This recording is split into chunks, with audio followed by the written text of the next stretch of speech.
2부 찬양대를 제가 처음 들어보는데 천상의 목소리입니다. 감사합니다. 우리 옆 사람과 함께 인사하도록 하겠습니다. 잘 오셨습니다. 한번 인사할까요? 잘 오셨습니다. 평안히 잘 주무셨습니까?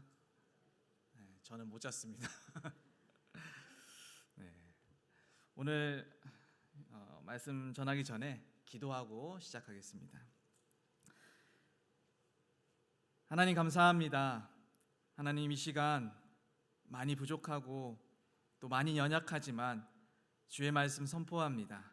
담대하게 전할 수 있는 은혜를 허락하여 주시옵시고 겸손하게 하나님의 말씀을 전할 수 있는 시간 되게 하시고 듣는 자들의 마음이 열리게 하시고 귀가 열리게 하셔서 우리의 삶에 적용케 하는 큰 은혜를 허락하여 주시옵소서. 사랑이 많으신 예수님의 이름으로 기도드리옵나이다. 아멘. 오늘은 나의 기도하는 것보다 라는 말씀 제목으로 함께 말씀을 전하고자 합니다. 우리 성도님들께 함께 먼저 질문을 드리고 싶은데요. 우리 성도님들은 요즘 기도하는 기도의 제목들이 어떤 것들이 있으십니까? 여러 가지들이 있겠지만 문제를 해결하기 위한 기도, 또 그리고 물질적으로나 재정적으로 어려움이 있어서 그것을 위한 기도도 할 때가 있고, 또 자녀를 위한 기도가 할 때가 있고, 또 직장에서 승진을 위한, 직장에서 평안을 위한 기도를 할 때가 우리가 많이 있습니다. 어느 한 기독교 관련 업체에서 우리가 매년마다 드리는 송구 영신 예배 때 적어내는 그 기도의 제목들을 모아서 통계를 낸 게 있습니다. 그래서 항상 매년마다 우리가 송구 영신 예배 때 기도의 제목을 적어서 내는데, 과연 성도님들은 어떠한 기도 제목들을 위해서 기도하고 또 한 해를 준비하면서 나아가는가 한번 통계를 한번 내보니까 세 가지 1, 2위, 3위를 한번 살펴보려고 하는데요. 3위는 바로 평안을 위한 기도였습니다. 주님, 우리 가정에 평안을 허락해 주시고 직장 속에서 평안을 허락해 주십시오 라는 기도가 3위로 가장 많았다라고 합니다. 그럼 2위는 무엇이냐면 바로 2위는 자녀를 위한 기도였습니다. 하나님, 우리 자녀들 평안케 해주시고 태의 문을 열어주시고 또 우리 자녀들의 앞길을 열어주시고 또 결혼의 길을 열어주시고 모든 것들이 평안하며 하루하루를 하나님의 자녀답게 살아갈 수 있는 그는 은혜를 허락하여 주시옵소서라는 기도 제목들이 2위를 차지했습니다. 그렇다면 1위는 무엇일까요? 1위. 바로 1위는 건강을 위한 기도였습니다. 부모님의 건강, 남편의 건강, 아내의 건강, 자녀를 위한 건강, 이 기도의 제목, 이 건강을 위한 기도의 제목들이 1위를 차지했다라는 것입니다. 저 또한 그렇습니다. 우리가 기도의 제목을 적어서 내는 시간이 있을 때 가장 많이 하는 것이 바로 내 삶의 평안, 그리고 건강, 그리고 자녀를 위한 기도를 가장 많이 적어낼 때가 있습니다. 그렇다면 이 평안과 건강과 자녀, 이 세 가지의 문제를 전부 다 만났던 사람이 누굴까? 성경에 누가 있을까? 한번 살펴보니까 히스기야라는 사람이 이 세 가지의 문제를 다 만났던 사람이었습니다. 그는 평안이 깨어진 환경 가운데 있었습니다. 아수르의 적들이 성을 쳐들어오기 일보 직전이었습니다. 그래서 나라의 평안이 깨어지기 직전이었다라는 거예요. 뿐만 아니라 자녀가 없기 때문에 왕조가 끊어지기 위한 일이 일보 직전이었습니다. 그리고 건강이 좋지 않아서 죽음의 심판이 그 앞에 드러나게 된 그런 상황이 되었다라는 것입니다. 그런데 놀라운 것은요, 평안과 자녀와 특별히 자신의 건강 가운데에 그 문제의 벽 앞에서 주님 앞에 엎드려 기도했더니 그럴 때에 깜깜했던 그 마주했던 문이 그 새 기회의 문으로, 그리고 축복의 문으로 열리게 되는 것을 오늘 말씀을 통해서 우리가 살펴볼 수 있습니다. 그래서 오늘 이 말씀을 통해서 우리가 간절히 바라는 것은, 오늘 이 말씀을 통해서 우리가 도전받기 원하는 것은 기도로 시작했던 올 한 해였습니다. 그리고 12월이 되면 또 기도로 마무리할 그때가 올 것입니다.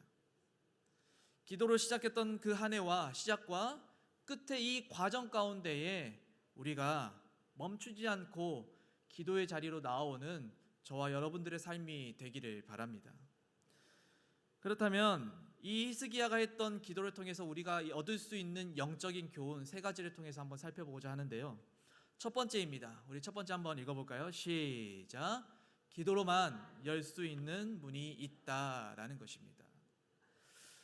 오늘 우리가 읽었던 이 말씀, 이사야 38장은요, 성경 말씀에서 가장 독특한 위치에 있는 성경 말씀입니다. 왜냐하면 이 38장에 있는데 이 38장의 내용이 실제로는요 36장 이전에 있었던 내용이에요. 그런데 갑자기 성경을 쓴 기자가 앞에 있는 이 사건을 확 띄어다가 어디에다 가져다 놓은 거예요? 뒤에다가 가져다 놓은 것이죠. 그래서 연대기적으로나 시간적으로 우리가 읽다 보면은 순서가 맞지 않습니다. 그러면 왜 앞에 있는 사건을 띄어다가 뒤에다 가져다 놨느냐? 그것은 바로 이사야서는 크게 볼 때 두 가지로 나눠볼 수 있는데 1장과 38장의 내용은 아수르와 관련된, 그러니까 당시 최강국이었던 이 아수르와 관련된 그런 내용의 말씀이고, 39장부터 66장까지의 말씀은 그보다 더 강했던, 그리고 강하다라고 생각했던 이 아수르를 포로로 끌고 갔던 바벨론에 관한 이야기입니다. 그러니까 이 38장과 39장 사이에 히스기야의 구원받은 이야기가 껴 있는데, 이 이야기를 통해서 하나님께서 하시고자 하는 말씀은 무엇이냐면, 아수르에서 건지신 이 하나님께서는 바벨론에서도 건지실 수 있다라는 것이에요. 아수르에서 건지신 이 하나님이 바벨론에서도 건지신다. 오늘 이 시대를 살아가고 있는 우리에게도 동일하게 말씀하십니다. 우리의 삶은 언제나 문제가 늘 닥쳐옵니다. 우리가 매일매일 옷을 갈아입듯이 다양한 문제들을 만나게 됩니다. 그러나 그러한 문제가 항상 우리 앞에 닥쳐올 때마다 언제나 답은 주님이라는 것입니다. 믿으십니까? 우리가 만나는 문제는 언제나 아수르일 때가 있습니다. 우리가 만나는 문제는 바벨론일 때가 있습니다. 그러나 그 문제의 해결의 답은 언제나 하나님 한 분뿐이시다라는 것이에요.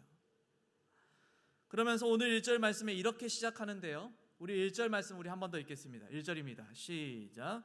그때 히스기야가 병들어 죽게 되니 아모스의 아들 선지자 이사야가 나아가 그에게 이르되, 여호와께서 이같이 말씀하시기를 너는 내 집에 유언하라. 내가 죽고 살지 못하리라 하셨나이다 하니. 아멘. 이사야가 와서 이제 히스기야에게 이야기하고 있는데 뭐라고 이야기하고 있습니까? 내가 죽고 살지 못하리라 라고 말씀하고 있다라는 거예요. 히스기야에게는 청천벽력과 같은 그런 메시지입니다. 지금 이 당시에 히스기야의 나이가 어떻게 되냐면 저랑 동갑입니다. 39살. 이 39살 된 젊은 왕에게 내가 죽고 살지 못할 것이야, 너는 죽을 거야 라고 하는 이 메시지는요, 그에게 엄청나게 충격적인 그런 메시지다라는 거예요. 그런데 이와 같은 말씀이 어디에 또 등장하냐면 창세기 20장 2절 말씀에 또 등장합니다. 아비멜렉이 아브라함의 아내 사라를 취하려고 합니다. 그런데 그때 하나님께서 뭐라고 말씀하냐면 내가 이 여인으로 말미암아 죽을 거야 라고 말씀합니다. 이처럼 창세기 20장에서 말하는 이 여인으로 말미암아 죽을 거야, 그리고 오늘 본문에서 말하는 내가 죽고 살지 못할 것이다, 바로 이 두 말씀의 공통점이 무엇이냐면 차단된 미래, 보이지 않는 미래, 막막한 미래가 이들에게 닥쳐왔다라는 거예요.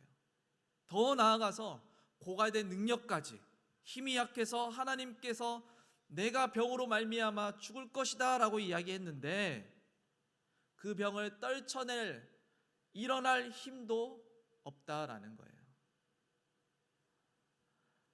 그렇기 때문에 성도님들 잘 보십시오. 우리 삶 가운데 그 문제만 만나면 답답한 문제들이 있지 않으십니까? 앞에 보이지 않는 미래, 차단된 미래와 같은 문제들이 우리 삶 가운데 끊임없이 닥쳐옵니다. 그리고 그 문제를 감당할 힘이 내 안에 없다라고 고백할 수밖에 없는 그러한 문제들이 매일매일 다가온다라는 거예요. 그런데 우리가 기억해야 될 것은 그러한 문제들은요, 기도로만 풀리는 문제들입니다. 오늘 말씀 또한 마찬가지입니다. 하나님께서 오늘 히스기야에게 내가 죽고 살지 못할 거야 라고 선언하셨습니다. 놀랍지 않습니까? 만약에 하나님께서 히스기야를 데려가시려고 한다면 그냥 밤에 숨을 쉬고 있을 때 데려가시면 됩니다. 그런데 굳이 내가 죽고 살지 못할 것이다 라고 말씀하신 이유가 무엇입니까? 바로 주님 앞에 나아오라는 것입니다. 주님 앞에 나아와서 무릎 꿇고 기도해야 살 수 있다. 하나님께서는 기도하도록 부르시는 자리로서 그 일을 사용하셨다라는 거예요. 그래서 에셀버트 윌리엄 블링거라는 이 신학자가 이 말씀을 연구하면서 결론을 내렸는데 어떤 결론이냐면 하나님께서는 왕은 히스기야입니다. 하나님께서는 왕이 기도하지 않고는, 왕이 소망을 갖지 않고는 살아날 수 없도록 하나님께서 작정하셨다라는 결론을 냅니다. 무슨 말이에요?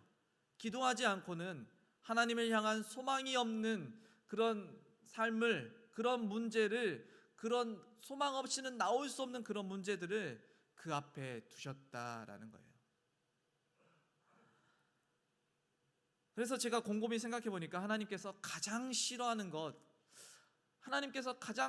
것이 무엇일까? 그것은 바로 자판기 신앙입니다. 하나님을 자판기처럼 사용하는 거죠. 하나님과의 아무런 관계도 없이, 그리고 하나님을 향한 간절한 마음, 진실된 마음 없이 그저 단지 응답 주세요, 건강 주세요, 자녀 주세요, 돈 주세요, 미래를 허락해 주세요, 승진시켜 주세요, 이런 것만 구하는 것. 그러나 하나님께서는 원하시는 것들은 그런 것이 아니죠. 하나님은 우리에게 진정한 관계와 우리의 진실된 마음을 원하시는 거예요. 오늘 이 말씀에서도 히스기야에게 죽을 병을 두신 이유가 무엇입니까? 그것은 바로 다른 것이 아니라 하나님과의 관계가 끊어지지 않도록 하나님께서 부르시는 자리였다라는 사실입니다. 그래서 성도님들, 분명한 것은 올 한 해를 지날 때마다 어려운 일이 있을까요? 없을까요? 분명히 있습니다. 예상치 못한 일들이 있습니다. 미래가 막막한 일들이 분명하게 있을 거예요. 내 힘으로 감당할 수 없는 그런 문제들이 내 앞에 닥쳐올 거란 말이에요. 그러나 이 모든 일들을 무엇으로 지나가야 합니까? 하나님 앞에 나와서 기도하는 자리로서 기도로 지나가라고 하나님께서 허락해 주셨다라는 것을 믿으시길 바랍니다. 간절히 바라는 것은 우리 성도님들께서도 내 삶 가운데 차단된 미래, 고갈된 능력, 도저히 감당할 수 없다라고 생각되는 문제가 있다면 그때가 바로 하나님 앞에 기도해야 할 때인 줄 믿습니다.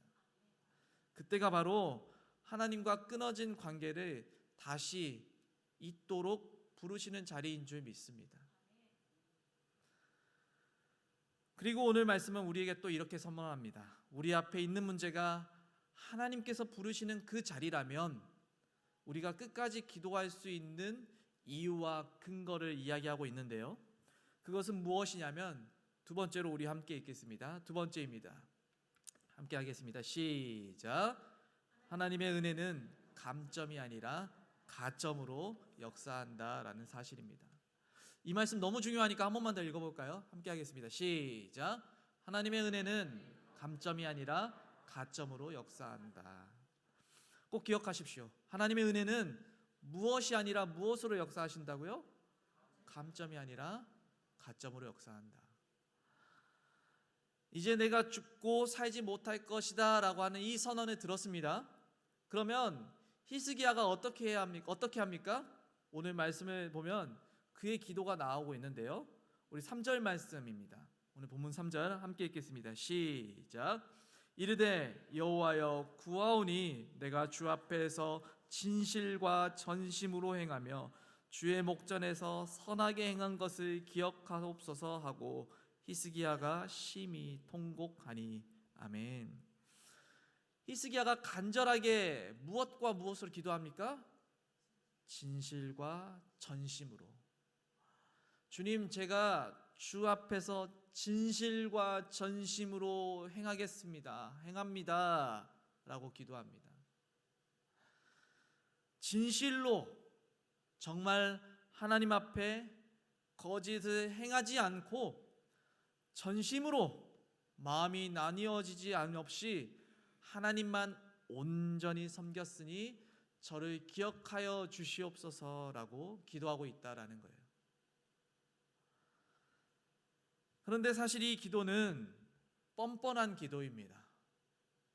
이 기도는 어떻게 보면 진짜로 뻔뻔한 기도예요. 왜냐하면 우리가 알고 있는 것처럼 히스기야는요, 특별히 종교 개혁을 일으킨 왕이었습니다. 곳곳에 있던 우상의 서 있는 그 신당들을 폐했습니다. 그리고 특별히 유월절을 성대하게 지켜서 종교 개혁을 일으킨 왕, 바로 그 왕이 히스기야였다라는 거예요. 그런데 문제는 무엇이냐면 실제로 그의 삶은 그렇지 않았다라는 겁니다. 히스기야의 삶을 보면 그는 실제로 물질을 앞세우는 물질 만능주의였습니다. 돈이 그의 삶에서 최고의 가치로 여겼던 사람이 바로 히스기야였어요. 아수르의 사네빌의 군대가 이제 쳐들어온다는 소식을 이야기를 히스기야가 들었습니다. 그때 히스기야가 가장 먼저 행했던 행동이 무엇입니까? 기도했습니까? 아니요. 하나님께 나아갔습니까? 아닙니다. 가장 첫 번째로 행했던 행동은 무엇이었냐면 성전 문과 기둥에 있는 금들을 다 긁어 모아가지고 조공으로 바쳤습니다. 왜요? 왜 그렇게 했습니까? 돈이면 다라고 생각했습니다. 돈이면 해결할 수 있다라고 생각했습니다. 이것이 바로 히스기야 마음 깊이 박혀있는 본심이었다라는 거예요. 그는 희망을 붙잡는, 소망을 붙잡는 사람이 아니라 돈을 붙잡았고 하나님의 능력보다 돈의 능력과 위력을 더 붙잡았던 사람이 바로 히스기야였습니다. 뿐만 아니라 그는 신본, 하나님의 중심의 믿음이 아니라 인본, 사람이 중심이 되는 믿음을 가졌던 사람이었어요. 그 많은 황금을 받고도 적들이 또 쳐들어온다라는 소식을 들었습니다. 그때만큼은 이 히스기야가 어떻게 했어야 됩니까? 기도했어야 돼요. 하나님께 나와서 무릎 꿇고 겸손한 마음으로 하나님께 구해야 했다라는 거예요. 그런데 히스기야는요, 또 애굽으로 달려갑니다. 애굽에게 달려가 도움을 요청하죠. 왜요? 내가 볼 때는요, 하나님 방법보다 내 방법, 애굽을 찾는 게 더 나았다라는 판단이 있었기 때문입니다. 그런데 이러했던 히스기야가 오늘 말씀을 통해서 뭐라고 말하고 있습니까? 내가 진실과 전심으로 행했다라고 기도합니다. 어떻게 이렇게 기도할 수 있겠습니까? 뻔뻔하지 않습니까? 그런데 놀라운 건 뭔지 아냐면 중요한 것은 히스기야가 그렇게 기도할 수 있었던 이유, 뻔뻔하지만 하나님 앞에 얼굴을 들 수 없는 그런 삶을 살았지만 히스기야가 이러한 기도를 할 수 있었던 이유는 바로, 따라해 볼까요? 은혜의 계산법을 알았기 때문에, 은혜의 계산법을 알았기 때문입니다. 일본의 유명한 학자 다카시 야나카시와라는 사람이 있습니다. 이 사람은요, 도쿄대를 나왔고요, 하버드대에서도 공부했고요, 또 하버드대 교수까지 했던 사람입니다. 근데 이분이 도쿄대 또 하버드대에서 공부하고 또 가르치면서 충격적인 사실을 하나 발견하는데, 무엇이냐면 도쿄대나 하버드대나 다 똑똑한 사람들이 가는 정말 유명한 대학교입니다. 능력이 없지 않고서는 갈 수 없는 곳이 바로 그런 대학교죠. 그런데 이 도쿄대와 하버드대 학생들 간의 태도와 행동과 마음가짐이 극과 극이라는 사실이에요. 도쿄대 학생들은요, 늘 위축되고 자신감이 없는데 하버드대 학생들은 늘 어깨가 당당하고 자신감으로 행동하는 그런 태도를 보였다라는 것입니다. 그래서 왜 이런 차이가 있는지 연구를 했는데요, 그분이 내린 최종의 결론은 무엇이냐, 바로 삶의 계산법이 달랐기 때문이다라는 겁니다. 일본의 계산법은 무엇이냐면 바로 감점법입니다. 감점법. 우리나라와 동일하죠. 말 그대로 감점하는 거예요. 100점에서부터 시작합니다. 너 공부 못하네? 점수 깎이고. 너 일본어 못하는구나? 점수 깎이고. 너 또 이거 못하는구나? 점수 깎이고. 그 안에서 또 조금 잘하면 조금 오르고. 그런데 미국의 하버드대 학생들은요, 감점법이 아니라 뭐였어요? 가산법이었어요. 0점에서 시작합니다. 그냥 없는 상태에서 시작해요.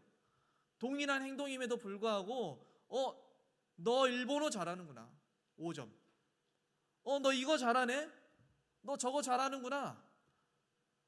동일하게 잘하는 것이 다 똑같았어도 이 일본과 도쿄대와 하버드대 학생들 간에 이 마음가짐이 달랐다라는 거예요. 계산법이 달랐다라는 거죠. 똑같은 환경 가운데서도 훨씬 더 능력 있게 자신 있게 살아가는 하버드대 학생들의 모습, 왜 그렇게 살아갈 수 있었습니까? 바로 계산법이 다르기 때문입니다. 우리가 하나님께 나아간다라는 것, 하나님을 믿는다는 것은 은혜의 계산법을 붙잡고 나아가는 일입니다. 은혜의 계산법은요, 철저하게 가산법입니다. 성경은 분명하게 말씀하고 있습니다. 율법으로 말미암아 하나님 앞에 의롭다함을 얻을 육체가 하나도 없다. 우리는 100점으로 시작하지 않고 빵점에서부터 시작한다라는 거예요. 모든 사람이 죄를 범하였음에 하나님의 영광에 이르지 못하였더니. 무슨 말입니까? 우리는 다 빵점에서부터 시작한다라는 거예요.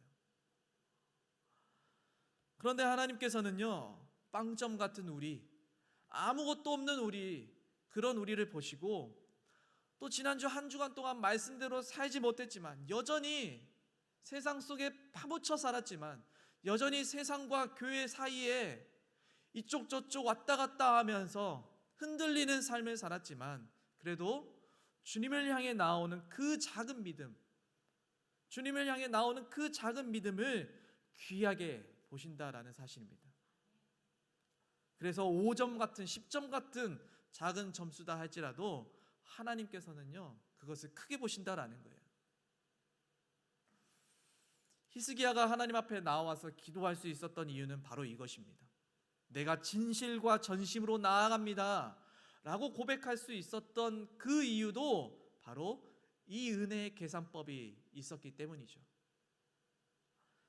그래서 성경에서 예수님을 부인했던 두 사람이 나옵니다. 가룟 유다와 베드로이죠. 둘 다 똑같이 예수님을 부인했습니다. 가룟 유다 그냥 돈만 더 받았을 뿐이에요. 그런데 둘 다 예수님을 버리고 예수님의 반대 방향으로 걸어갔어요. 그런데 오직 가룟 유다는요, 죄에 파묻혀 살았지만 베드로는 다시 기회를 회복했습니다. 왜 그렇게 했습니까? 은혜를 붙잡았기 때문이에요. 주님 앞에 빵점이지만 겨우 5점 10점이지만 그것 붙들고 나아갔던 베드로였기 때문입니다. 그래서 베드로는 이렇게 고백하지 않습니까? 주님, 그래도 제가 주님을 사랑하는 줄을 주님이 아시지 않으십니까? 기억하시기 바랍니다.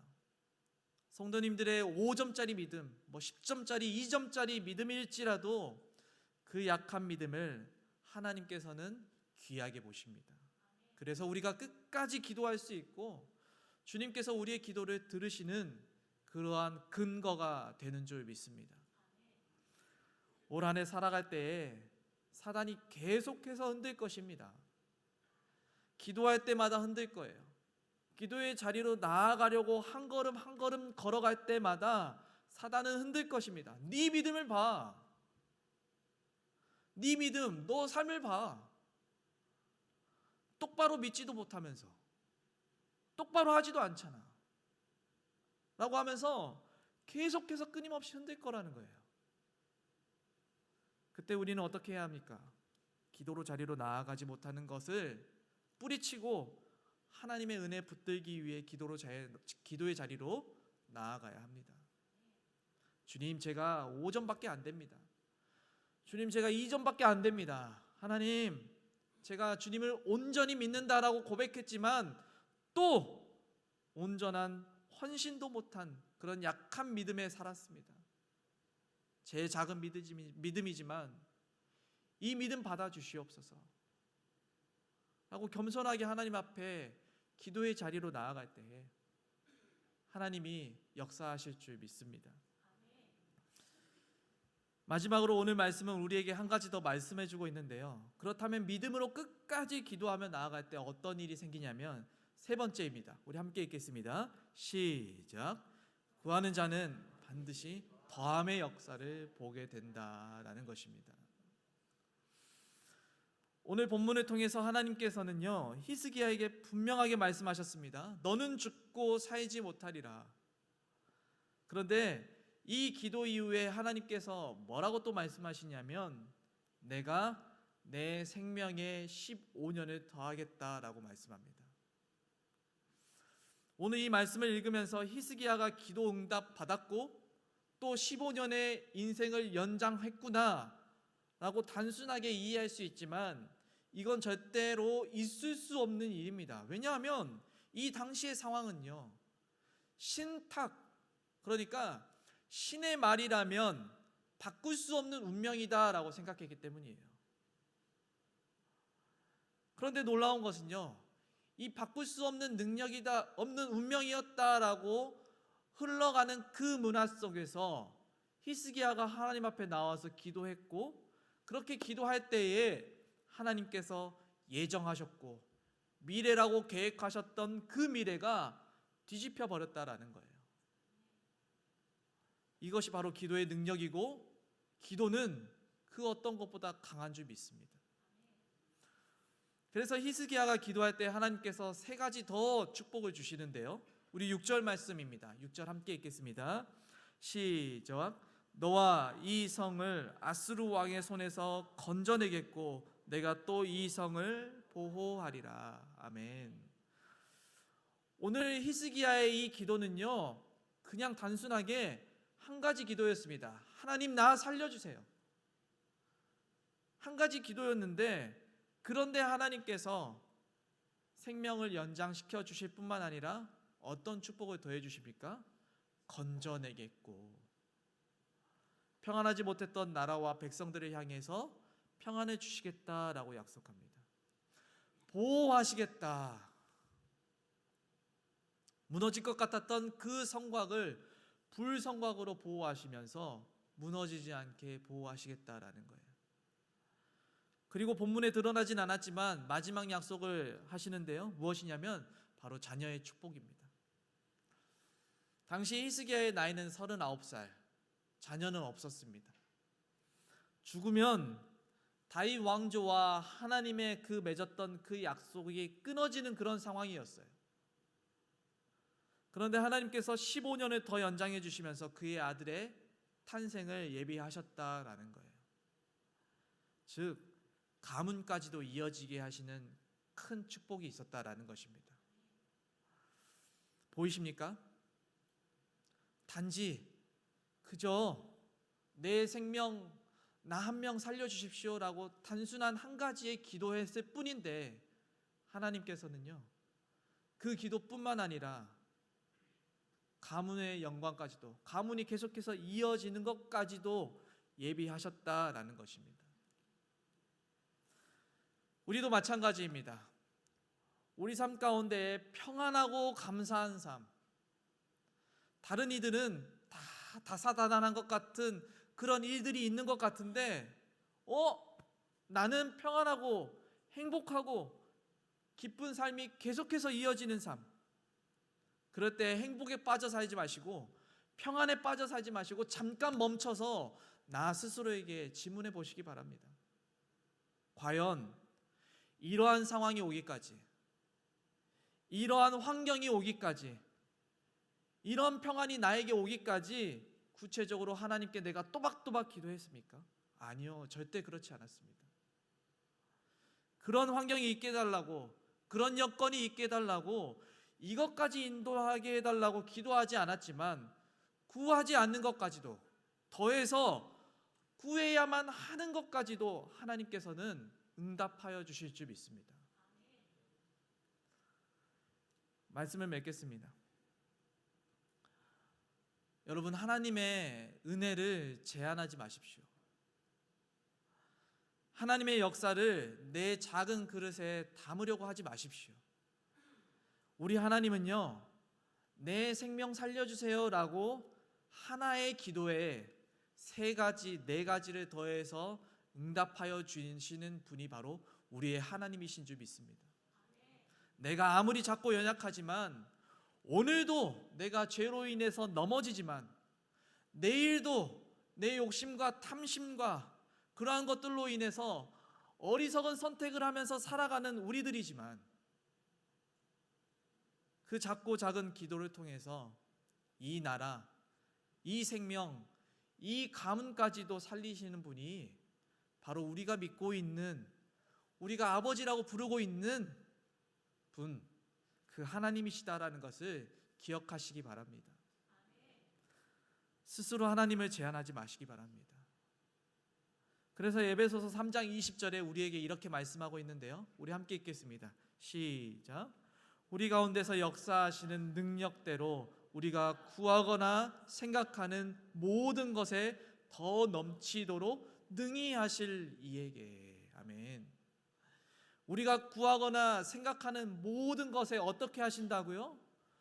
더 넘치도록. 따라해 볼까요? 더 넘치도록. 더 넘치도록 하나님께서 능히 하신다라는 것입니다. 그래서 올 한 해 어떤 문제가 있다면 그것은 하나님께서 기도의 자리로 부르시는 자리인 줄 기억하시기 바랍니다. 내가 마주한 큰 벽이 있으십니까? 하나님께 나와 기도해야 되는 자리인 줄 믿습니다.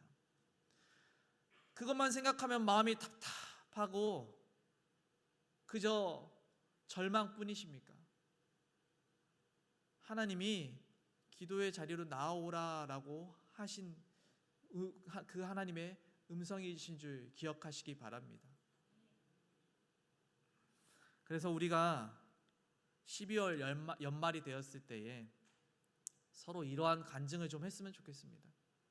우리 송정소망교회 성도들이 한 해를 버텨내고 이길 수 있는 그 능력은, 우리가 한 해를 매일매일 승리하면서 나아갈 수 있었던 그 이유는, 우리가 하나님 앞에서 끊어지지 아니하고 계속해서 관계를 유지하며 나아갈 수 있었던 이유는 바로 우리가 무릎 꿇고 겸손하게 나아왔던 그 기도의 자리였다라고 서로 고백하며 간증하며 나눌 수 있는 그 은혜의 시간이 되었으면 좋겠습니다. 그런 믿음으로 살아갈 수 있는 저와 여러분들의 삶이 되었으면 좋겠습니다. 우리 시간 함께 찬양하며 나아가도록 하겠습니다. 함께 찬양할 텐데요, 나의 기도하는 것보다라는 찬양입니다. 우리가 이 가사를 한 절 한 절 찬양하면서 하나님께서 내게 응답해 주시는 것, 내게 말씀하시는 것이 무엇인지 함께 기도하시고 또 함께 결단하며 나아가는 시간 될 수 있도록 함께 찬양하도록 하겠습니다.